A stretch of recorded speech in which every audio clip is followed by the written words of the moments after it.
Uju wago shindagu minawa migisi and dodem gazagaskwa jimekag indunjaba. I'd like to share a little bit today about Ely Parker, who is a famous Native American, served the US government in a number of capacities, but was someone who also could not escape his condition as a Native American man and sometimes paid the price for that. Ely Parker was born in 1828, and he was actually the descendant of a long line of Seneca chiefs, sometimes called sachems in English in that community.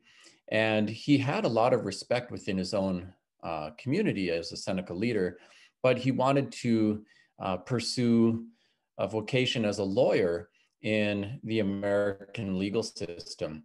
He actually went to law school, completed law school, and the Bar Association in New York State refused to allow him to take the bar exam to be brought into the ranks of people practicing law in the state of New York. The reason he was denied was because he was Native American. After that, undeterred, he went back to school and pursued an engineering degree, and then had trouble finding employment as an engineer, again, because he was Native American. When the Civil War broke out, Ely Parker used his position as a leader in the Seneca communities to try to develop a segregated regiment of Seneca soldiers to serve and fight in the Union Army. And his request was again denied because he and the people he was rallying were Native American. After that, he wrote numerous letters petitioning for admittance into the Union Army to serve as an engineer, and was repeatedly denied because he was, again, Native American, until finally Ulysses S. Grant, so many of his engineers killed through the course of the war, especially at the Siege of Vicksburg and other places, that he eventually relented and gave Ely Parker a commission to serve as an engineer.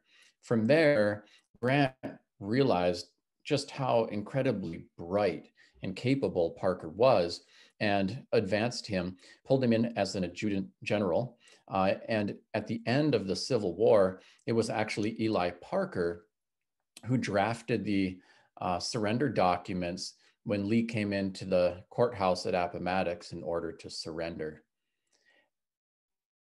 After the war, Parker again struggled after he was, outside of the support zone from Ulysses S. Grant and could not find gainful employment simply because he was Native American. He spent the next 20 years of his life struggling with poverty, and ultimately he passed away in 1895 without receiving the financial benefits of his incredible education and service to the United States government, although today he is well remembered for his service to both the Seneca and United States nations. Thank you.